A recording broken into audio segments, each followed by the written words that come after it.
Shalom jemaat yang dikasihi Tuhan. Selamat pagi. Tuhan sungguh baik bagi saudara dan saya. Dan hari ini anugerah Tuhan tetap berlaku bagi kita semua. Kalau kita boleh ada, boleh hadir di rumah Tuhan, itu semua karena anugerah Tuhan.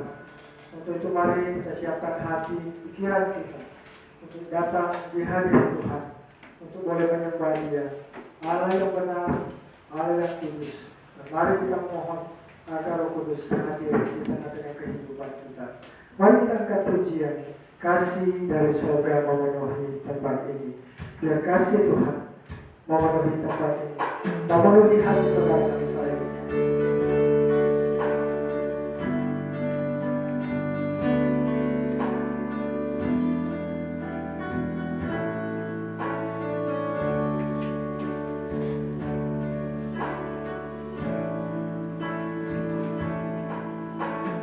Kasih dari surga memenuhi tempat ini. Kasih dari Bapa surgawi.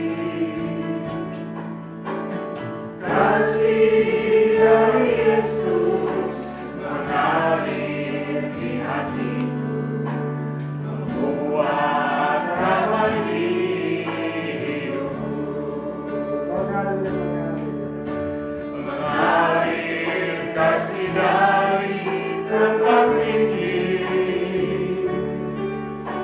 mengalir kasih dari tata Allah Bapa, mengalir, mengalir, mengalir dan mengalir, mengalir memenuhi hidupku. Mengalir kasih dari tempat tinggi, mengalir kasih dari tata Allah Bapa, mengalir, mengalir, mengalir dan mengalir, mengalir memenuhi hidupku. Saya percaya dan kita beriman semua bahwa kasih Tuhan mengalir di tengah-tengah kehidupan kita. Jemaat diundang berdiri dan mari kita menghormati Allah kita yang maha tinggi, Allah yang penuh kuasa dan Allah yang mengasihi kita semua. Kita angkat pujian hormat bagi Allah Bapa.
Pertolongan kepada kita adalah dalam nama Tuhan yang menjadikan langit dan bumi, yang tetap setia untuk selama-lamanya dan tidak meninggalkan perbuatan tangannya. Amin.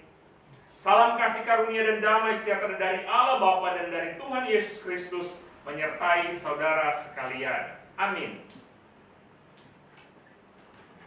Jemaat masih tetap berdiri. Mungkin tadi ada yang sudah duluan dan ada yang belakangan. Bolehkah kita memberikan senyum kiri kanan sambil menyapa? Puji Tuhan.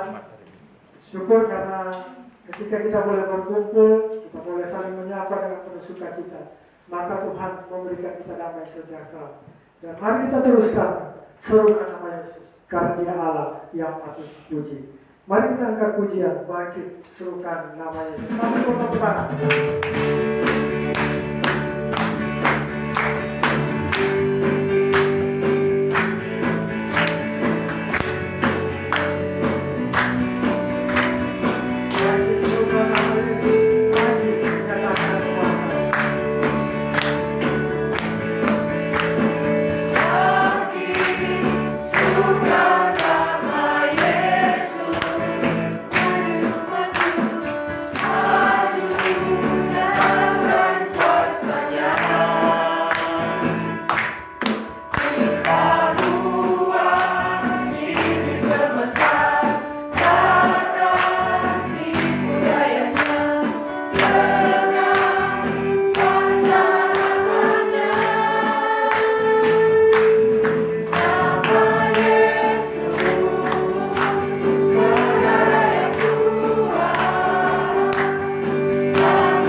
Silakan duduk. Tidak ada yang dapat memisahkan kita kalau kita bersaudara di dalam Tuhan. Saudara yang dikasihi Tuhan, dalam kehidupan yang kita jalani ini, sebenarnya Tuhan menghendaki kita untuk melakukan hal-hal yang benar di hadapan Tuhan. Tapi ada banyak hal juga yang mendukakan hati Tuhan. Mungkin bukan perbuatan yang kelihatan, tetapi ada juga di pikiran kita yang tidak kelihatan. Dan mungkin ketika saudara-saudara bergumul, ketika saudara dalam keadaan lemah, maka celah iblis untuk mengganggu kita semua untuk berbuat dosa. Tapi Tuhan adalah Tuhan yang mengasihi kita, Tuhan yang hadir. Untuk itu mari saat ini sebelum kita jauh melangkah dalam ibadah persekutuan, mari kita datang di hadirat Tuhan. Kita mengaku setiap dosa kita di hadirat Tuhan, dan kita memohon Tuhan menyelidiki hati kita, Tuhan mengampuni dosa kita. Mari sebelum kita berdoa, dalam sikap doa, kita angkat pujian, bukan dengan barang-barang. Biar pujian boleh mempersiapkan hati kita untuk boleh dalam kau membayar dosa. Dan Tuhan sungguh luar biasa mengasihi saudara.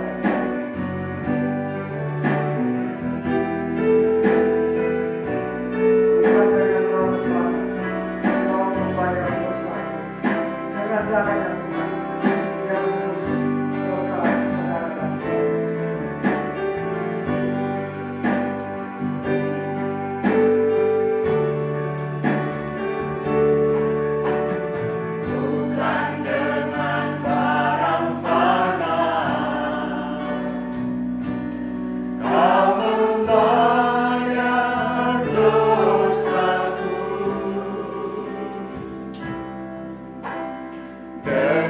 darah yang mahal, tiada noda dan celah,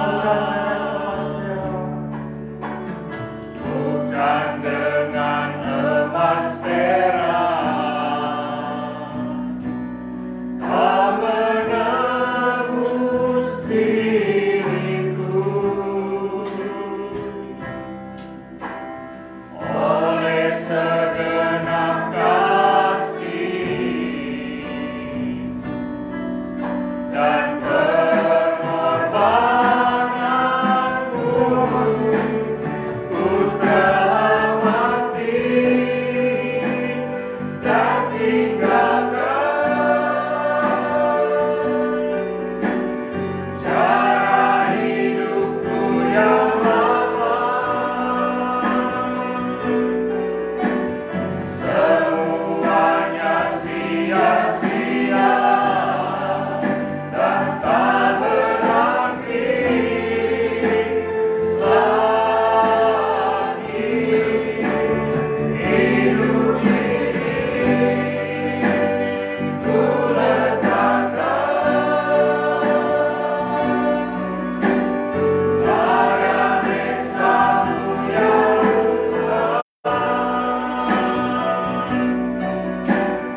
jadilah padaku seperti yang Kau inginkan. Hidup ini ku letakkan pada Mesa-Mu ya Tuhan. Jadilah padaku seperti yang Kau ingini. Mari saudara kita tundukkan kepala dengan rendah hati kita datang di hadirat Tuhan. Tuhan, ini aku, selidiki aku, dan Tuhan mengampuni dosa kita. Mari kita berdoa.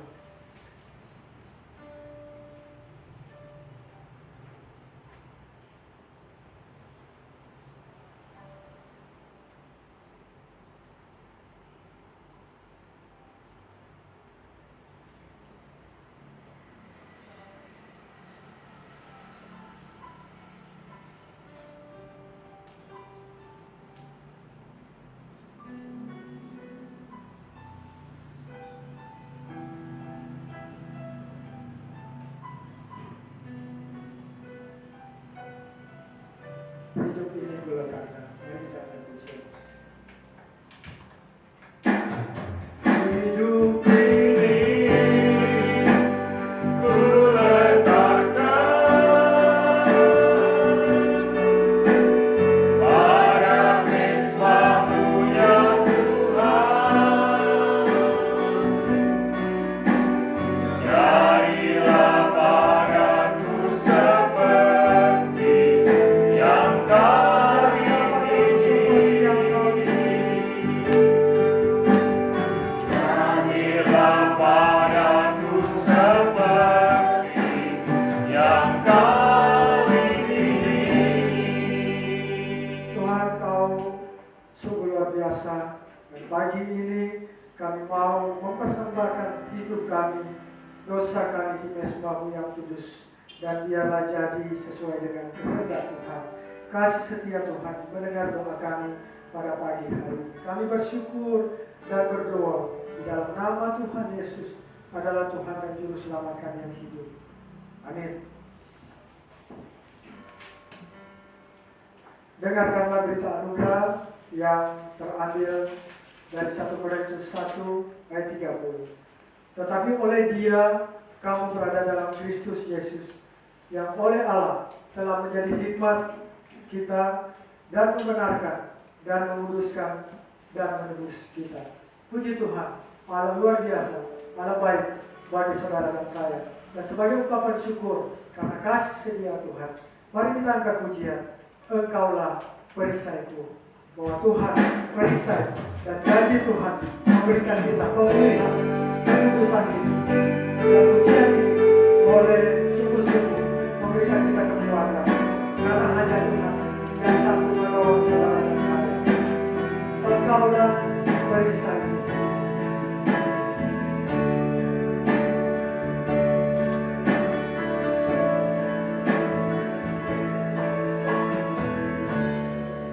Engkaulah perisaiku,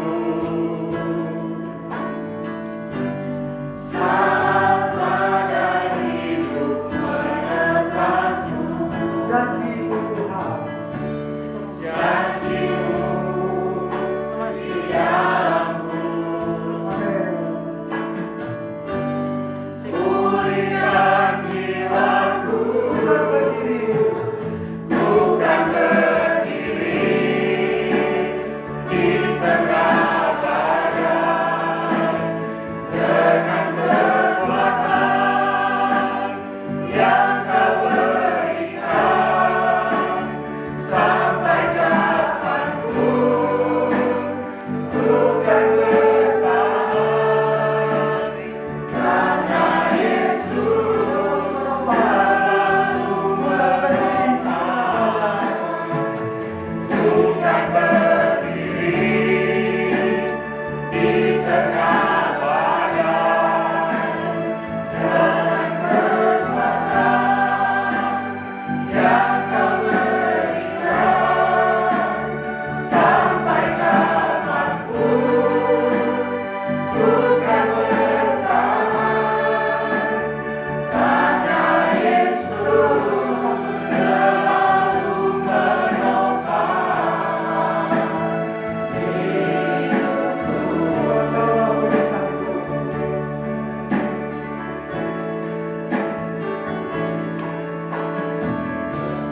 Engkaulah perisaiku. Engkaulah perisaiku, saat badai hidup menepatku. Janji-Mu Tuhan, Janji-Mu di dalamku, pulihkan jiwaku.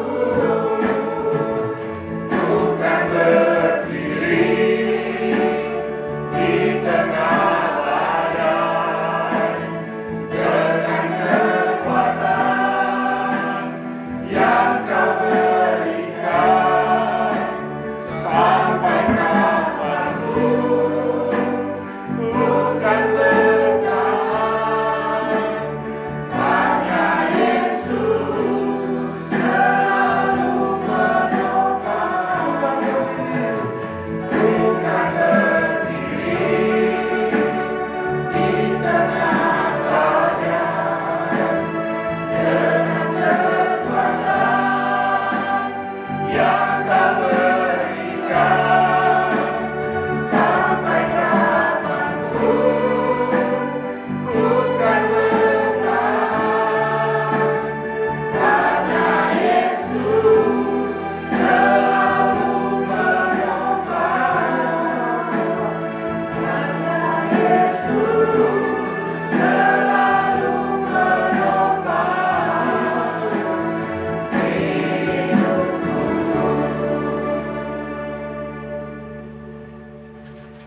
saudara, ketika saudara menghadapi berbagai macam pergumulan, baik pribadi gereja, bahwa hanya Tuhan yang sanggup menopang saudara dan saya. Dan puji Tuhan, kita boleh ada sampai saat ini. Dan Tuhan terus melawat hidup kita. Tuhan terus memberkati hidup kita.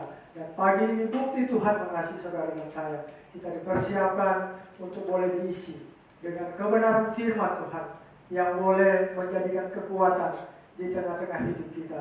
Dan firman Tuhan akan disampaikan oleh Evangelis Yani Warongan dari doa. Dan sebelumnya mari kita mempersiapkan hati kita. Kita akan pujian Kaulah harapan dalam hidupku. Hanya Tuhan menjadi harapan saudara dan saya.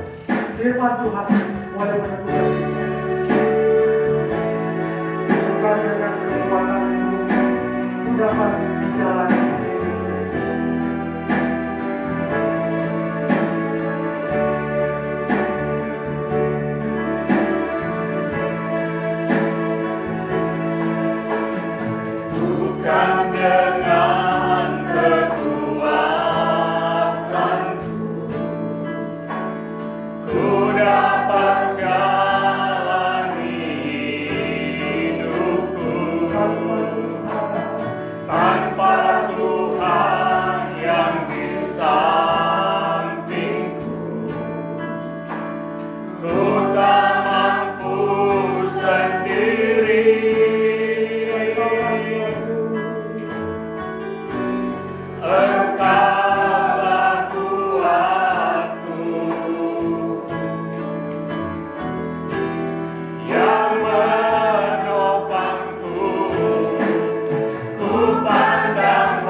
yang sementara kami jalani di hari ini dan hari-hari yang akan datang. Dan saat ini Tuhan, kami akan membaca bagian firman-Mu. Biarlah Tuhan memberkati agar boleh menjadi berkat bagi kami. Kuasai hati dan pikiran kami. Tolong kami semua untuk boleh mendengar, bahkan memahami, terlebih boleh melakukan firman-Mu di dalam hidup ini. Berkati dan mampukan hamba-Mu dalam menyampaikannya. Berkati kami semua, berkati sound system yang ada. Terima kasih Tuhan. Berbicaralah kepada kami siap mendengarkannya. Di dalam nama Tuhan Yesus kami berdoa. Amin. Silakan duduk. Shalom Bapak Ibu saudara yang dikasih Tuhan. Ya, puji nama Tuhan. Kita bersyukur anugerah Tuhan besar bagi kita. Walaupun kita melewati terkadang hari-hari berat di dalam kehidupan kita, tapi kalau kita semua boleh ada hingga hari ini, itu semua hanya karena kemurahan Allah semata. Allah masih berkenan kepada kita hingga hari ini. Allah masih memberikan kesempatan bagi kita untuk beraktivitas, berkarya, dan Tuhan Yesus masih memberikan kesempatan bagi kita untuk boleh memuliakan nama Tuhan dan Allah kita. Nah, saudaraku yang dikasih Tuhan, di pagi hari ini saya rindu kita merenungkan satu bagian yang seringkali menjadi bagian dalam kehidupan kita. Dikala kita berrelasi di tengah keluarga, di tengah-tengah persekutuan, di tengah-tengah persaudaraan, di tengah-tengah pekerjaan, yaitu bagaimana sesungguhnya kita boleh mengendalikan kemarahan kita, amarah kita, agar supaya kita tidak melakukan hal-hal yang tidak berkenan kepada Tuhan. Untuk itu mari kita membaca satu bagian firman Tuhan yang terdapat dalam Efesus. Efesus pasal 4 ayat 26 dan 27.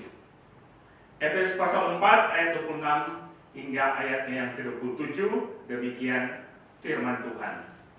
Apabila kamu menjadi marah, janganlah kamu berbuat dosa. Janganlah matahari terbenam sebelum padam amarahmu, dan janganlah beri kesempatan kepada iblis. Sekali lagi saya membacakan.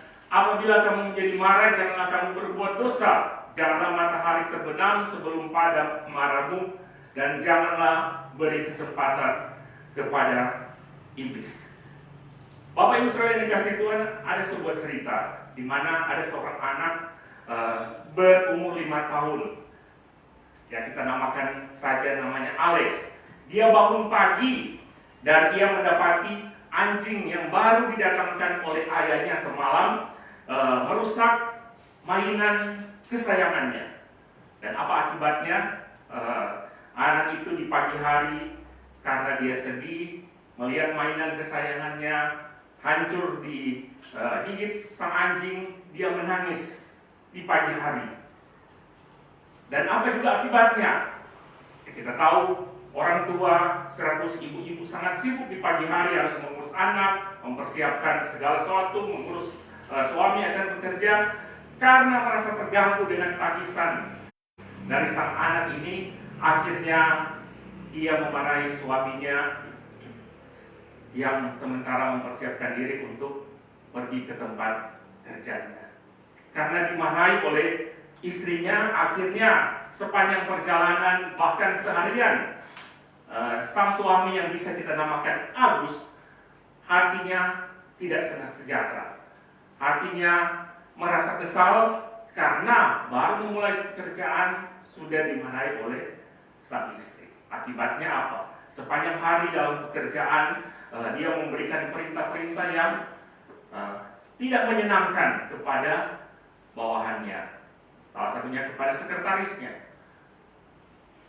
dan menyebabkan sang sekretaris pun merasa terganggu dengan apa yang dilakukan oleh bosnya, karena memarahi hal-hal yang sebenarnya hal yang sepele.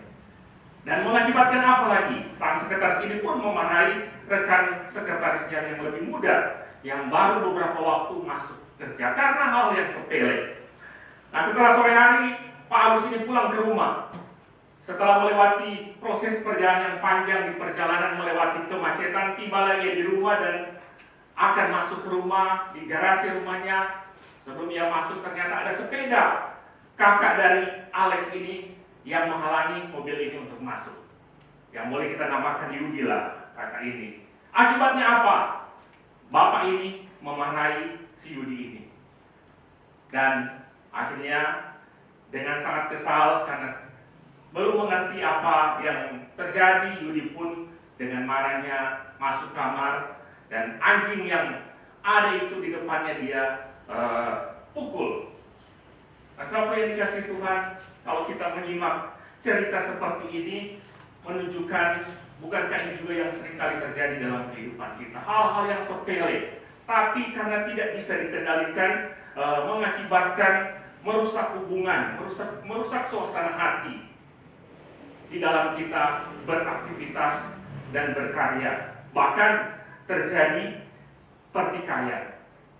Di beberapa kasus kalau kita lihat di televisi, kita cari tentang kasus-kasus, misalnya kasus pertikaian bahkan berakibat pembunuhan, salah satunya disebabkan karena kemarahan. Orang-orang yang marah akhirnya berakibat fatal, membunuh orang lain. Misalnya yang menghebohkan di tahun 2018 di Bekasi, ada seorang yang bernama Haris Simamora membunuh satu keluarga hanya karena masalah sepele. Ia dimarahi oleh masih termasuk kerabat, karena si Haris ini masih kerabat dengan istri dari keluarga yang dibunuh, hanya karena kata-kata yang menyakitkan hatinya. Dikala sang suami dari istri ini mengatakan, ya dia tidak berharga, tidak berarti, dan kalau kita baca di berita online hanya sebagai sampah. Dan akhirnya di malam hari dia membunuh keluarga ini hanya karena masalah sepele yang mengakibatkan kemarahan. Akhirnya jiwa pun melayang. Bahkan saudara yang dikasihi Tuhan, dari segi kesehatan, dari beberapa penelitian yang bisa kita lihat, kita bisa cari, ini juga kemarahan sangat mempengaruhi kesehatan seseorang. Bahkan ya kita tahu menyebabkan darah tinggi, ya kan, bahkan jantung. Kemudian saya search juga, ternyata stroke juga menyebabkan karena kemarahan, kanker juga salah satu penyebab hal itu. Bahkan beberapa waktu yang lalu, tahun lalu, saudara saya menceritakan seorang bapak yang marah-marah. Tetangganya marah-marah karena apa? Hanya hal yang sepele.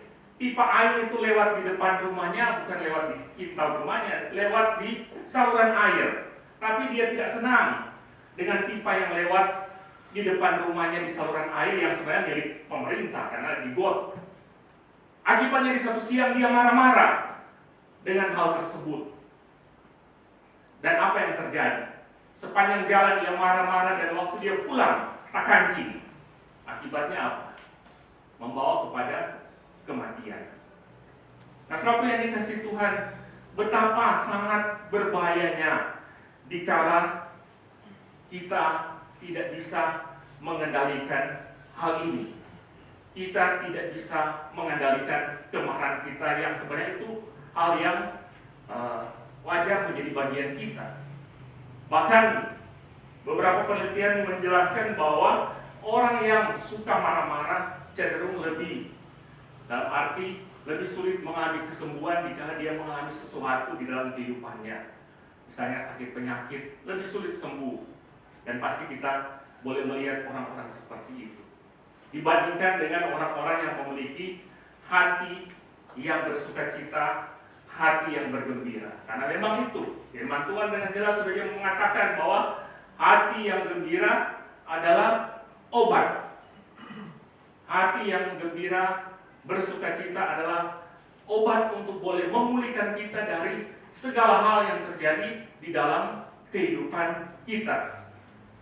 Bapak Ibu Saudara yang dikasihi Tuhan, walaupun sesungguhnya marah adalah reaksi yang normal yang terjadi di dalam kehidupan kita secara psikis dalam kehidupan ini yang sementara kita jalani, tetapi akan menjadi masalah dikala marah itu menjadi sebuah kemarahan yang tidak terkontrol, yang tidak terkendali di dalam kehidupan ini. Bahkan marah sesungguhnya bukan dosa, tetapi kalau sudah menjadi kemarahan dan berakibat hal yang fatal, akan sangat berbahaya di dalam kehidupan yang sementara dijalani, bahkan merusak hubungan, bahkan fatalnya seperti yang tadi saya jelaskan, bisa membuat orang lain menjadi korban karena kemarahan kita. Sehingga bagian yang kita baca tadi menjelaskan sesungguhnya bahwa apabila kamu marah, berarti bisa orang marah. Karena dikatakan apabila kamu marah, bukan dikatakan jangan kamu marah, tapi apabila orang marah, jangan kamu berbuat dosa. Jangan orang berbuat dosa karena kemarahan kita. Bahkan selanjutnya dikatakan jangan beri kesempatan kepada iblis untuk membuat kita melakukan hal yang lebih fatal dari hal yang sepele karena kemarahan kita. Saudara yang dikasihi Tuhan Yesus Kristus, untuk itu sangat penting kita boleh mengendalikan emosi kita, mengendalikan kemarahan kita di dalam kehidupan yang sementara kita jalani. Karena pasti orang semua pernah melakukan hal itu. Dari masa bayi pun sudah bisa melakukan itu. Kalau kita tahu kan kalau di masa bayi, anak-anak kalau marah atau ada rasa yang tidak nyaman, apa yang dilakukan? Dia menangis. Semakin anak-anak semakin lebih besar, apa yang dia lakukan? Mungkin mulai memukul dan sebagainya. Orang semakin dewasa lagi, yang lebih parah dikala melakukan hal-hal yang tidak baik karena ungkapan-ungkapan kemarahan, ada caci maki dan sebagainya. Sehingga sangat penting saya dan saudara untuk mengendalikan ekspresi kita, mengendalikan kemarahan kita. Tentunya cara-cara yang paling wajar, yang paling tepat adalah sesuai dengan apa yang diajarkan oleh firman Tuhan untuk kita lakukan. Untuk itu mari kita melihat bagaimana cara melakukan hal itu. Yang pertama tentunya jangan marah dengan cara yang salah. Jangan marah dengan cara yang salah. Kalau kita memperhatikan kesaksian Alkitab, minimal ada 4 tipe orang yang marah dengan cara yang salah. Ada 4 tipe orang yang marah dengan cara yang salah. Misalnya kalau kita perhatikan dalam Kejadian pasal 4 ayat 5 dan ayat 8, kisah tentang Kain. Ini mau menunjukkan tipe orang yang langsung meledak-ledak ketika sedang marah, yang berakibat perbuatannya menjadi kasar. Dikala ada respon dari seseorang yang mungkin membuat ia kecewa, maka ia langsung menumpahkan kemarahannya pada saat itu. Sehingga kalau kita lihat dalam Kejadian 4 ayat 5 dan 8 di situ ditulis, tetapi Kain dan korban persembahannya tidak diindahkannya, yaitu Allah. Lalu hati Kain menjadi sangat panas dan mukanya muram. Kata Kain kepada Habel di ayat 8, mari kita pergi ke padang. Ketika mereka ada di padang, tiba-tiba Kain memukul Habel adiknya itu lalu membunuh dia. Langsung ada respon. Dikala merasa tidak sesuai apa yang dialaminya, dia langsung bereaksi. Bahkan di sini akibatnya adalah kematian orang lain. Kemudian tipe yang berikut kita bisa lihat di dalam Yeremia 15 ayat 17 sampai 18. Ini merupakan kisah tentang Nabi Yeremia yang dalam tanda petik mengungkapkan kemarahannya kepada Tuhan. Di sini ditulis, tidak pernah aku duduk beria-ria dalam pertemuan orang-orang yang bersenda gurau, karena tekanan tanganmu aku duduk sendirian, sebab engkau telah memenuhi aku dengan geram. Ini mau menunjukkan apa? Tipe orang yang dikala ia melihat sesuatu, mengalami sesuatu dalam kehidupannya menyebabkan ia marah, ia memendam atau menanggung sendiri kemarahannya, dan akhirnya mungkin ia merasa sakit dan depresi, dia tanggung sendiri. Walaupun memang ini ada baiknya tanda petik dia tanggung sendiri, tapi pasti akan berakibat fatal juga bagi dirinya, misalnya dia depresi dan sebagainya. Kemudian tipe orang yang berikut, yaitu kita lihat tentang kisah anak yang hilang, yaitu anak sulung yang kecewa kepada ayahnya. Yaitu ketika sang bungsu pulang, anak yang sulung kaget ada acara yang diadakan oleh orang tuanya. Maka di ayat 28 di situ dikatakan, maka marahlah anak sulung itu dan ia tidak mau masuk. Ini tipe orang yang cenderung menyalahkan diri sendiri dan merugikan diri sendiri ketika sedang marah. Memang ini juga tipe orang yang tidak merugikan orang lain, tapi ada tetap yang dirugikan, yaitu diri sendiri. Ini juga cara marah yang salah. Dan yang terakhir adalah tipe orang yang munafik, yang kelihatannya tidak marah, tapi di balik itu merencanakan hal yang jahat. Misalnya para ahli Taurat dan orang Farisi. Di Lukas 6 ayat 11 di situ dikatakan, maka meluaplah amarah mereka, lalu mereka berunding apakah yang akan mereka lakukan terhadap Yesus. Mungkin kelihatan aman-aman, senyum-senyum, tapi di balik itu dia merencanakan hal yang sangat berbahaya bagi orang yang ia merasa tersinggung dengan apa yang dikatakannya. Nah, inilah beberapa hal yang bisa kita lihat dalam catatan kitab suci. Bagaimana kemarahan yang salah yang harusnya tidak kita lakukan, karena Alkitab memberikan contoh dan teladan. Dan kalau kita perhatikan dalam teks-teks tadi, ini berakibat fatal. Nah, sehingga untuk bisa mengendalikan amarah kita, maka kita perlu melakukan marah yang benar. Marah yang benar. Pertanyaan bagi kita, bagaimana marah yang benar?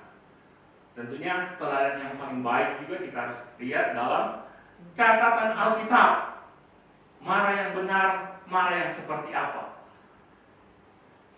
Catatan Alkitab menulis bahwa Tuhan kita, pemimpin kita, boleh dikatakan tokoh penting dalam kekristenan juga pernah marah dalam catatan Alkitab, yaitu Yesus Kristus pun pernah marah, tapi marah yang benar yang dia lakukan. Mari kita lihat beberapa catatan Alkitab bagaimana Yesus marah.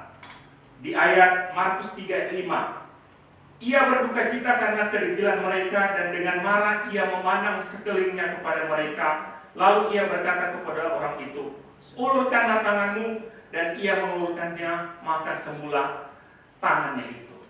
Kemudian masih di catatan Injil, Markus 10 ayat 13-14. Lalu orang membawa anak-anak kecil kepada Yesus supaya ia menjamah mereka, akan tetapi muridnya memarahi orang itu. Ketika Yesus melihat hal itu, ia marah dan berkata kepada mereka, biarkanlah anak-anak itu datang kepadaku, jangan menghalangi mereka, sebab orang ini seperti itu. Orang seperti itulah yang mempunyai kerajaan Allah. Masih hal yang sama, Yesus marah ketika ia ada di bait Allah, seperti catatan dalam Matius 21 ayat 12-14, dan mengusir semua orang yang berjual beli di halaman bait Allah, seperti catatan Matius 21 ini.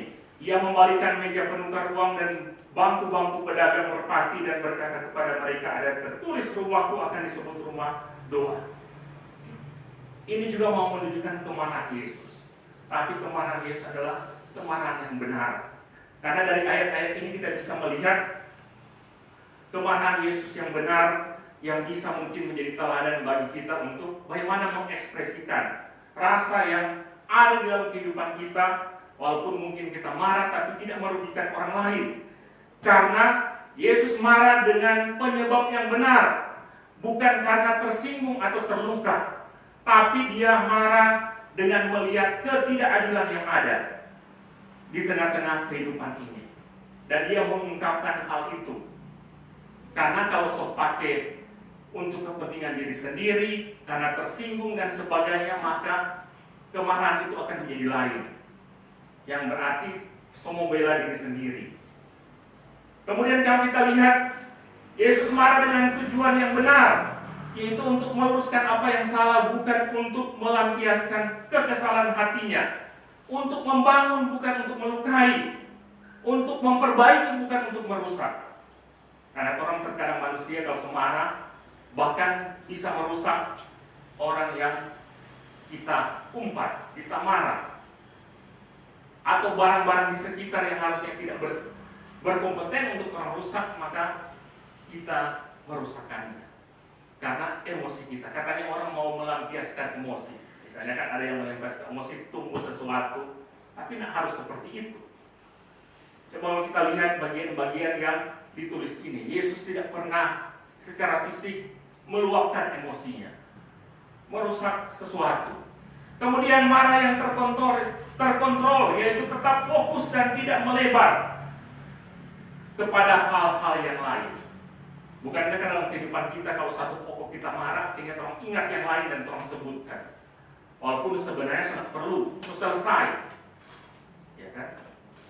Selesai, orang ingat dulu karena begini, padahal bukan itu konteks yang sementara terjadi dengan kehidupan kita saat ini. Dulu mana pernah buat ini Pak kita dan seterusnya, padahal selesai, saling memaafkan dan sebagainya. Tolong serahkan kepada Tuhan. Tapi Yesus tidak demikian. Dia membangun bukan untuk melukai, dia memperbaiki bukan untuk merusak. Kemudian marah yang terkontrol, cepat selesai. Dan yang terakhir kita bisa melihat kemarahan Yesus adalah jadi berkat. Coba kita perhatikan di bagian yang kita baca di Markus 3 ayat 5 tadi. Markus 3 ayat 5, ia berduka cita karena kedinaan mereka dan dengan marah ia memandang sekelilingnya kepada mereka, lalu ia berkata kepada orang itu, ulurkan tanganmu. Dan ia mengulurkannya, maka semula tangannya itu. Bayangkan dalam kemarahan, tapi Yesus juga semakin tergerak untuk boleh menyembuhkan orang lain.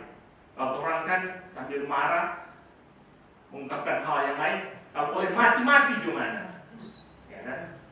Seperti itu yang kita lakukan. Tapi Yesus lain, di sini dikatakan, ia berkata kepada orang sambil marah, ada di sekelilingnya, tapi dia melihat orang yang membutuhkan pertolongan. Ulurkan tanganmu. Dan orang ini meresponinya pada dalam kemarahan dari Tuhan Yesus. Maka di sini dikatakan semula tangan orang itu. Ya mungkin coba orang, ya kan, sementara marah, ada terjadi sesuatu, orang taruh, diberkatilah kau, ya seperti itu. Walaupun susah tuh seperti itu. Atau Tuhan Yesus menyembuhkan engkau. Kebanyakan orang dengan kata-kata cacian, makian yang mungkin kalau boleh mati, tambah mati. Yesus tidak demikian. Nah, saudara yang dikasihi Tuhan, kita harus marah dengan benar di dalam kehidupan kita.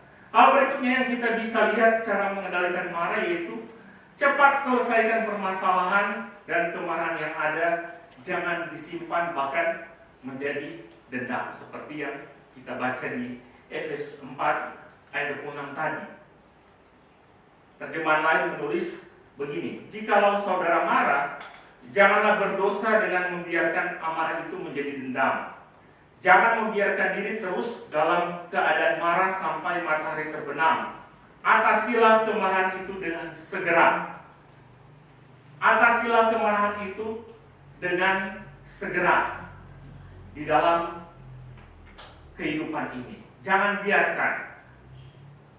Saudaraku yang dikasihi Tuhan, tentunya dalam menyelesaikan kita harus melibatkan Tuhan di dalam kehidupan kita. Jika kita sudah menyerahkan kepada Tuhan, maka pasti akan dapat terselesaikan. Kalau kita menyimak situasi perpolitikan di negara kita di tahun yang lalu, secara politik, orang politik lebih cepat berdamai daripada hamba Tuhan atau orang Kristen. Ya, contoh lihat Jokowi dan Prabowo, memang bau siku, tapi orang ini kadang-kadang lebih sulit untuk berdamai, padahal orang punya tujuan yang sama. Ya kan? Walaupun mereka tidak percaya, tapi saya percaya itu teladan yang baik bagi rakyat Indonesia, bahkan bagi orang-orang Kristen atau kami ini hamba-hamba Tuhan. Ya kan? Jokowi dan Prabowo lebih gampang berdamai dibandingkan orang. Sudah, kalau selesai. Orang ini, ya mungkin orang bisa renungkan pribadi lepas pribadi di dalam kehidupan kita. Bahkan Gus Dur mengatakan begini, perbedaan pendapat sampai di kantong saja, jangan sampai di hati. Harusnya demikian. Jangan sampai di hati. Ya. Kalau orang berbeda pendapat, silakan orang bisa berbeda pendapat. Tapi jangan akhirnya masuk di hati dan relasi yang ada, relasi keluarga Allah putus gara-gara hal yang berbeda pendapat. Nah, saudara yang dikasihi Tuhan, hal berikutnya untuk mengendalikan amarah adalah bersukacitalah dan bergembiralah. Jalanilah hidup ini dengan penuh syukur kepada Tuhan. Amsal 15 ayat 13, hati yang gembira membuat muka berseri-seri, tetapi kepedihan hati mematahkan semangat. Kepedihan hati mematahkan semangat, tapi hati yang gembira membuat kita berseri-seri. Maka di Amsal yang kita baca tadi, Amsal 17 ayat 22, hati yang gembira adalah obat. Dikala hati kita senantiasa bersuka cita, walaupun memang melihat lingkungan sekitar kita atau orang-orang di sekitar kita yang seringkali membuat emosi kita, tapi mari kita senantiasa bersuka cita di dalam Tuhan, di dalam kehidupan ini. Pasti Tuhan akan turun tangan, Tuhan akan campur tangan, akan menyelesaikan hal-hal yang merugikan kita dikala kita tetap terarah kepada Tuhan. Di Facebook beberapa tahun yang lalu saya pernah melihat gereja yang sederhana, tapi di jemaatnya tetap bersuka cita, menyanyi dengan penuh sorak-sorak dan sebagainya, padahal gereja yang sederhana, dengan gembira. Walaupun pasti akan ada masalah-masalah di sekeliling yang dihadapi mereka, tapi mereka sering mengekspresikan sukacita, kebersamaan, kebahagiaan bersama-sama. Dan ini yang diharapkan juga dalam persekutuan kita. Walaupun ada pergumulan-pergumulan yang kita hadapi, ada tantangan-tantangan yang dihadapi, tapi mari kita dengan hati yang sukacita, hati yang bergembira menjalani hidup ini. Kalaupun ada masalah yang terjadi, ya biarlah setelah matahari terbenam sudah selesai. Besok kita bangun pagi lagi dengan penuh sukacita menjalani hidup ini. Kemudian yang terakhir kita bisa lihat untuk mengendalikan amarah adalah berkata-katalah dengan lemah lembut. Amsal 15 ayat 1, jawaban yang lemah lembut meredakan kegeraman, tapi perkataan yang pedas membangkitkan amarah. Jawaban yang lemah lembut meredakan kegeraman, tetapi perkataan yang pedas membangkitkan marah.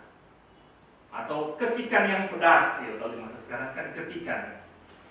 Kata-kata ini sejarah, tapi ketikan yang pedas, WA yang pedas, status yang pedas bisa membangkitkan kemarahan. Sehingga mari kita mengungkapkan sesuatu dengan lemah lembut di dalam kehidupan kita. Walaupun memang ada satu waktu orang akan berkata tegas kepada orang lain, Tapi kalau kita tidak bisa mengendalikan, ya sebaiknya jangan. Ya kan? Kalau kita tidak bisa mengendalikan emosi kita. Karena kalau kata-kata ketikan-ketikan yang sudah keluar, itu akan sangat membekas. Atau mungkin di masa saat ini, secara digital terekam. Ya, atau kalau dihapus. Tahun depan muncul lagi, kalau Facebook tuh. Syukur-syukur kalau tidak kena undang-undang ITE. Tapi kalau kena undang-undang ITE lagi jadi masalah lagi. Tapi mari kita selalu memikirkan apa yang perlu kita katakan, apa yang perlu kita ketik. Kita perhatikan baik-baik, jangan karena kemarahan orang ketik langsung kirim. Syukur juga kalau ada yang bilang belum baca teks hapus, ya berarti orang belum baca. Tapi kebanyakan kan so baca dulu baru terhapus. So terbuka dulu orang lain baru terhapus. Nah, selalu yang dikasih Tuhan, untuk itu kita perlu mengendalikan kata-kata kita, mengendalikan jari-jari kita. Karena memang kemarahan itu seringkali terekspresi lewat kata-kata kita, lewat ketikan-ketikan kita. Dan ini perlu kita kendalikan di dalam kehidupan kita, supaya hal-hal yang lebih buruk tidak terjadi. Hanya masalah sepele satu kampung bisa berantem. Coba kita perhatikan ya, kasus-kasus perkelahian antar kampung. Cuma gara-gara satu kata yang terlintas kepada kelompok yang lain di kampung sebelah, hanya kelompok itu berantem. Karena kelompok ini dua kampung berantem, hanya dua kampung berantem. Gara-gara hal yang sepele, perkataan yang tidak jelas. Sehingga kita perlu mengendalikan kehidupan kita. Nah, sesuatu yang dikasih Tuhan. Sehingga bagian yang mengakhiri kita, mari kita baca dalam Mazmur 37 ayat 7 hingga ayat 9. Berdiam dirilah di hadapan Tuhan dan nantikanlah Dia. Jangan marah karena orang berhasil dalam hidupnya, karena orang yang melakukan tipu daya. Berhentilah marah dan tinggalkan panas hati itu. Jangan marah, itu hanya membawa kepada kejahatan. Sebab orang yang berbuat jahat akan dilenyapkan, tetapi orang-orang yang menanti-nantikan Tuhan akan mewarisi negeri. Biarlah orang termasuk di orang-orang yang menantikan Tuhan yang akan mewarisi negeri. Orang-orang yang jahat, biarlah mereka masuk di orang yang berbuat jahat akan dilenyapkan. Walaupun Tuhan minta pertolongan Tuhan supaya Tuhan berbelas kasih bagi mereka, tetapi otoritas Tuhan yang menentukan apa yang akan dilakukan kepada mereka. Tapi kita, orang-orang yang menantikan Tuhan, yang akan mewarisi negeri. Tuhan Yesus memberkati firman-Nya. Amin. Mari kita berdoa. Tuhan, terima kasih, kami bersyukur di pagi hari ini kami diingatkan lagi hal yang seringkali menjadi bagian kami. Apakah itu anak-anak, remaja, pemuda, apalagi orang tua Tuhan. Amarah yang seringkali menjadi bagian kami Tuhan. Karena melihat hal-hal di sekeliling kami, bahkan hal-hal yang menyinggung kami. Tapi biarlah belajar dari bagian ini Tuhan, kami bisa mengendalikan itu. Karena kami percaya dengan pertolongan Tuhan, semuanya itu bahkan dapat terkendali. Sehingga kami tidak melakukan hal-hal yang berbahaya, baik hidup kami maupun hidup orang lain. Terlebih Tuhan, di hidup ini, walaupun ada banyak persoalan tantangan, kami tetap boleh terarah kepadamu, boleh memuliakan Engkau. Terima kasih Tuhan, kami tidak mampu, kami terbatas Tuhan, tapi kami percaya Engkau akan sanggup menolong kami. Engkau akan sanggup memampukan kami untuk boleh melewati segala hal yang tidak menyenangkan kami, yang mengecewakan kami, untuk kami boleh pada akhirnya mampu keluar dari situasi sulit karena Tuhan yang menolong kami. Terima kasih Tuhan, terpujilah Engkau, menyerahkan ke dalam tangan-Mu, teguhkan firman-Mu ini bagi kami semua. Di dalam nama Tuhan Yesus kami berdoa. Amin.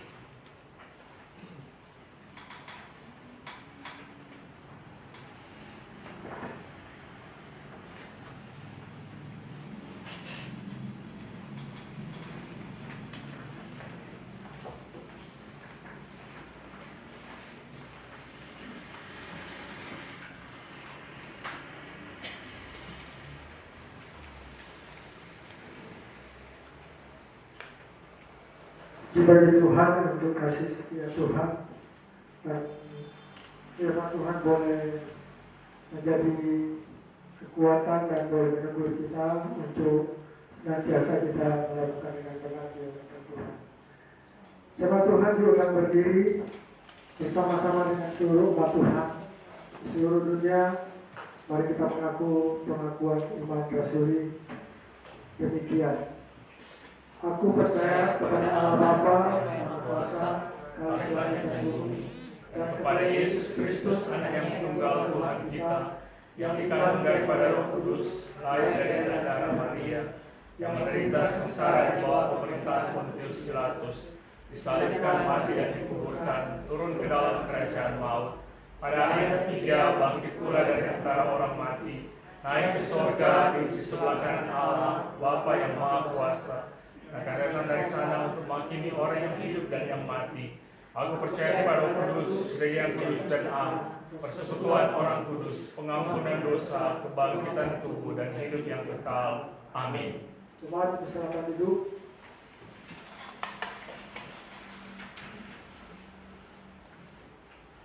Mensyukuri berkat dan kebaikan Tuhan pada hari ini, saudara dan saya diberikan kesempatan untuk boleh memberikan yang terbaik dengan memberikan persembahan. Dan mari kita angkat pujian KPTK nomor 342, beri terbaik, sambil persembahan dijalankan.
Ibu-ibu untuk mempersembahkan pujian bagi kemuliaan Tuhan.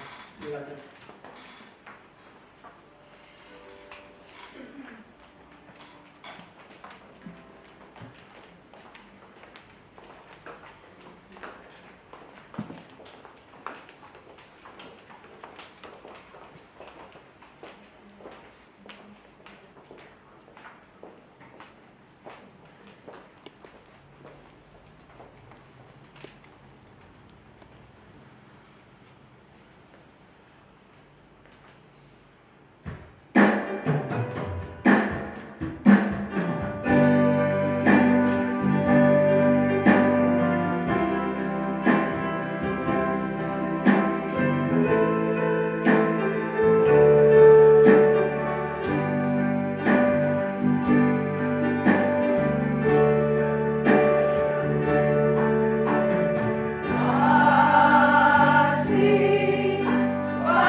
Bapak Ibu Saudara, mari sama-sama kita berdoa.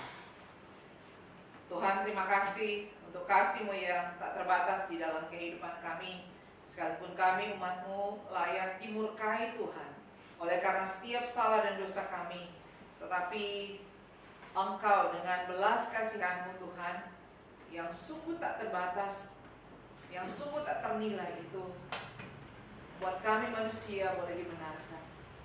Engkau yang menyelamatkan kehidupan kami sungguh bersyukur. Sehingga Tuhan, biarlah kami semua boleh mengingat, karena kasih-Mu yang besar, sehingga kami boleh menyalurkan kasih kami kepada orang lain. Sekalipun Tuhan kami harus menghadapi banyak sekali pergumulan tantangan yang membangkitkan amarah kami, membangkitkan emosi kami. Kami tidak suka Tuhan ketika kehidupan kami Tuhan Yesus sepertinya diobrak-abrik oleh orang lain. Tetapi kami bersyukur Tuhan sebagai umat Tuhan, Tuhan mengingatkan kami, ada firman Tuhan, ada kasih-Mu yang besar, yang mampu memaafkan, mengampuni setiap kami manusia yang berdosa ini. Sehingga siapakah kami manusia yang berkata kami tidak mampu Tuhan untuk mengampuni, untuk memaafkan. Terima kasih Tuhan untuk pengajaran yang luar biasa lewat teladan kasih-Mu bagi kami. Bahkan firman-Mu di pagi ini juga mengingatkan untuk kami mampu mengendalikan Tuhan setiap emosi kemarahan kami, sehingga kami tidak berbuat dosa. Tolong kami jemaat-Mu yang sedang bertumbuh ini Tuhan, kami semua umat-Mu yang terus dibentuk Tuhan untuk menjadi semakin hari semakin seperti yang Engkau mau Tuhan. Tolong kami untuk mampu mengendalikan emosi kami, kemarahan kami Tuhan. Ketika kami melihat ketidakbenaran, kami marah Tuhan atas ketidakbenaran itu. Tapi kami meresponi dengan benar sebagaimana Tuhan sanggup berkata, diberkatilah mereka yang berbuat jahat kepada kami. Diberkatilah mereka yang merancangkan Tuhan, rancangan-rancangan kecelakaan, kejahatan bagi kami. Karena kami percaya Tuhanlah hakim yang adil atas kami. Tuhan yang menilik setiap kami, kehidupan kami. Ajar kami Tuhan, mampukan kami dengan firman-Mu terus mengingatkan untuk kami hidup Tuhan di dalam belas kasih dan anugerah Tuhan, mampu mengampuni dan mengasihi, sehingga kami boleh menjadi berkat bagi banyak orang. Terima kasih untuk firman-Mu yang boleh disampaikan oleh hamba-Mu Kapusiani. Berkati dan teguhkan itu, berkati juga hamba-Mu di dalam kehidupannya, dipakai Tuhan luar biasa sebagai hamba-Mu yang mendapat banyak sekali tantangan pergumulan kehidupan. Tapi biarlah dia boleh menjadi teladan bagi kami bagaimana hidup sebagai anak Tuhan, hamba Tuhan yang mengayomi Tuhan, domba-domba yang ada Tuhan, gembala yang mengayomi domba-domba, sehingga kami boleh semakin hari Tuhan bertumbuh di dalam kebenaran Tuhan. Mampukan kami semua Tuhan sebagai umat Tuhan, jemaat GKRI Agape Bitung, untuk boleh menjadi berkat di dalam setiap perkataan kami, di dalam setiap tindakan kami Tuhan, bagi banyak orang Tuhan, menyaksikan Kristus lewat hidup Tuhan yang sungguh-sungguh sesuai dengan kehendak Tuhan. Tuhan memberkati dalam pergumulan tantangan kami, pergumulan ekonomi, keluarga, anak, orang tua Tuhan Yesus. Tuhan mampukan kami untuk tetap berdiri teguh Tuhan. Kaki kami Tuhan tegakkan untuk berdiri di dasar kokoh, yaitu iman Tuhan kepada Tuhan, berpengharapan sekalipun kami belum melihat Tuhan Yesus, tetapi pengharapan di dalam Tuhan. Mampukan kami, kepala kami terus Tuhan untuk tetap tertunduk di dalam otoritas Tuhan. Mampukan juga Tuhan hati kami terus tertuju kepada Tuhan, yang mampu melihat Tuhan bahwa Tuhan ada dan hadir di dalam hidup kami. Tuhan mampukan kami menghadapi kehidupan di dunia ini yang tidak mudah Tuhan, tetapi kami percaya Tuhan ada bersama dengan kami. Untuk itu semakin meneguhkan kami, semakin setia kepada Tuhan, semakin setia di dalam persekutuan, semakin setia di dalam bertumbuh bersama lewat ibadah-ibadah Tuhan, bersama-sama Tuhan sebagai umat Tuhan, jemaat-Mu Tuhan Yesus. Dan kami semakin sungguh-sungguh boleh menjadi berkat, mewartakan Injil Kristus bagi orang yang belum percaya di sekitar kami, bahkan di kota Bitung ini Tuhan. Mampukan kami menjadi berkat, bahkan lewat media sosial yang ada. Tuhan beri kemudahan untuk boleh menjangkau jiwa-jiwa lewat setiap firman yang kami bagikan Tuhan, perkataan-perkataan yang menguatkan yang kami bagikan. Biarlah Tuhan kami menjadi berkat, kami terus menjadi berkat Tuhan bagi kemuliaan nama Tuhan Yesus Kristus. Berkati kami semua sebagai hamba Tuhan, pengurus yang ada, bahkan semua jemaat yang ada bergandengan tangan bagi pembangunan iman Tuhan untuk kemuliaan nama Tuhan Yesus. Saudara kami yang bergumul dengan sakit penyakit Tuhan, Tuhan kiranya melawan mereka Tuhan. Tuhan yang menolong, berbelas kasihanlah atas mereka. Anak-anak kami yang sementara studi, Tuhan berkati. Yang sedang mempersiapkan diri untuk masuk di jenjang selanjutnya, Tuhan berkati. Yang sedang dibentuk di sekolah teologi, Tuhan berkati. Hamba Tuhan, bagian dari jemaat kami, Tuhan berkati Tuhan Yesus. Tuhan yang menolong. Yang sedang bekerja di luar daerah Tuhan, Tuhan berkati kehidupan mereka. Bahkan Tuhan di kami semua, Tuhan berkati dalam setiap usaha pekerjaan yang kami bangun. Terima kasih, dan kami bersyukur berkat Tuhan yang limpah dalam hidup kami. Kami boleh memberikan persembahan, walaupun belum sebanding dengan berkat-Mu itu Tuhan, tapi ketika kami berikan dengan tulus, Tuhan melihat itu semua jadi bagian di tengah pelayanan yang ada di jemaat GKRI Agape ini. Terpujilah nama Tuhan, kami bersyukur dan membawa setiap doa kami ke dalam tangan Tuhan, dan kami akan mengakhiri dengan doa Bapa kami yang akan kami sampaikan bersama-sama kepada-Mu. Bapa kami yang di surga,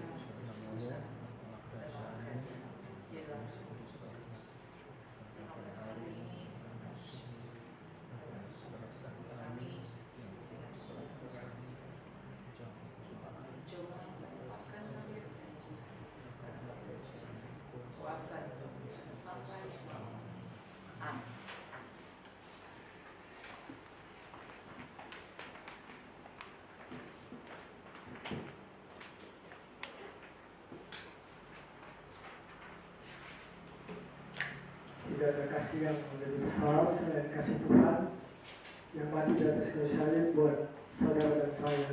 Dan saya percaya bahwa kasih itu yang memampukan kita untuk bisa melakukan dalam kehidupan setiap hari, walaupun sulit. Tapi Tuhan akan memampukan kita untuk boleh melihat salib dan mengampuni siapapun yang mungkin menyakiti hati kita. Tetapi Tuhan ada bersama-sama dengan kita.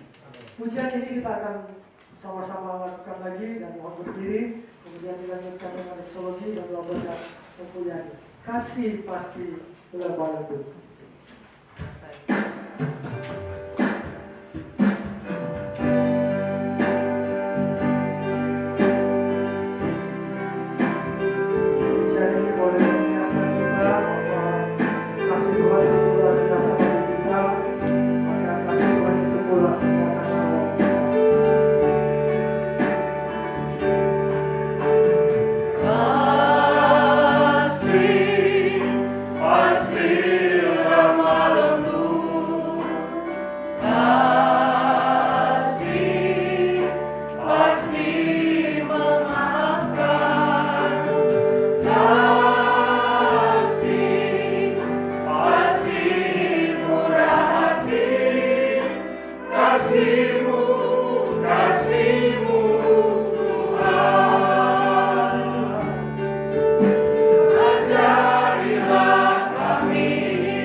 Pergilah dengan selamat dan terimalah berkat Tuhan. Tuhan memberkati dan melindungi saudara-saudara. Tuhan menyinari dengan wajah-Nya dan memberi saudara-saudara kasih karunia. Tuhan menghadapkan wajah-Nya kepada saudara-saudara dan memberi saudara-saudara damai sejahtera sekarang ini sampai selama-lamanya. Amin.